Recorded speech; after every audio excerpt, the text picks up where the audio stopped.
in Azerbaijan's second biggest city of Genge. Let's go now and speak to the head of the Azerbaijan Institute for Democracy and Human Rights.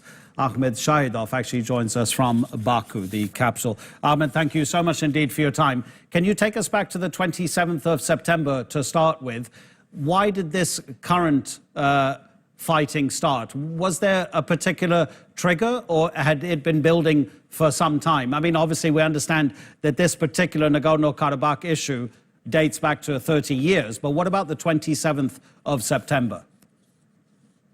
Yes, greetings from Baku. As you know, on September 27, on Sunday, Armenian armed forces once again targeted the civilian village, civilian homes, school buildings, kindergartens, and markets in near the front line. And this is one of the next provocation managed by Armenian military forces. As you remember, in July of this year, Armenian armed forces attacked Tavuz region. It's not the Nagorno-Karabakh. It's about 60 kilometers far from Nagorno-Karabakh. And after these provocations, Azerbaijan side, the President Aliyev once again warned the Armenia and all international community that if this attack to a civilian village will happen again, in response, Azerbaijan will launch military operations and will liberate all Azerbaijan lands, including Nagorno-Karabakh and surrounded 7 regions.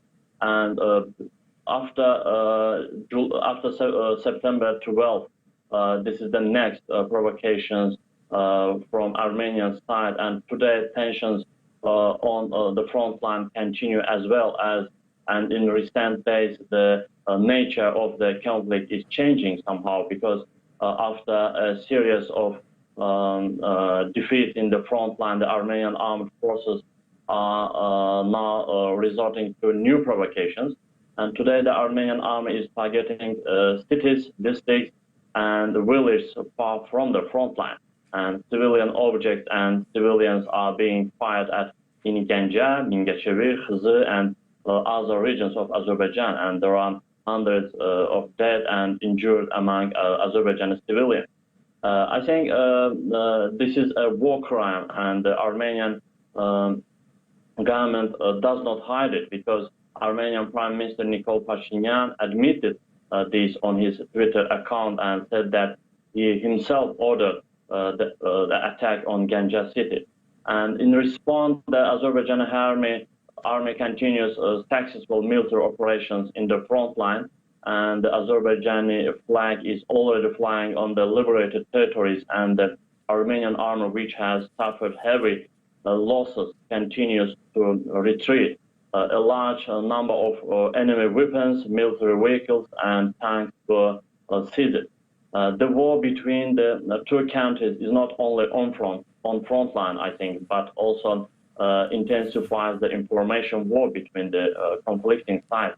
And the Armenian side is trying to create feelings of fear and despair in the Azerbaijani society. Ahmed, can I just ask you about that? Can I just ask you, what do you think the motivation from the Armenian side is to attack civilians? Armenia occupies Nagorno-Karabakh, so why attack civilians when it's already occupying, which is obviously the bigger issue?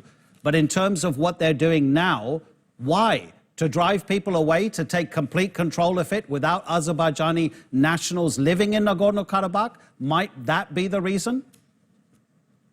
You know, on one side, Azerbaijani army launched successful military operations. And after several defeats, our Armenian side tried to create feelings of fear and made chaos inside the Azerbaijan society. And that's why targeted the civilian people, civilian object that has not any military importance. And I think by this way, and especially I want to underline that Armenian military forces fire these civilian positions from the territory of Armenia, Republic of Armenia, and by this way aim to have a response from Azerbaijani side. They want Azerbaijan to fire the territory of Armenia, and by this way, Armenian authorities, Armenian Prime Minister Nikol Pashinyan tries to involve the third parties, third countries, especially Russia, to this conflict and saying that Azerbaijan has been attacked Armenian territory, but the main goal of Azerbaijan is to liberate its lands, Nagorno-Karabakh and surrounded regions. We don't fire any fire points on Armenian territory, and Azerbaijan army doesn't target any civilian, really civilian objects in any land of Armenia and in Nagorno-Karabakh. Okay. Ahmad Shahidov, thank you so much indeed for joining us, Ahmad.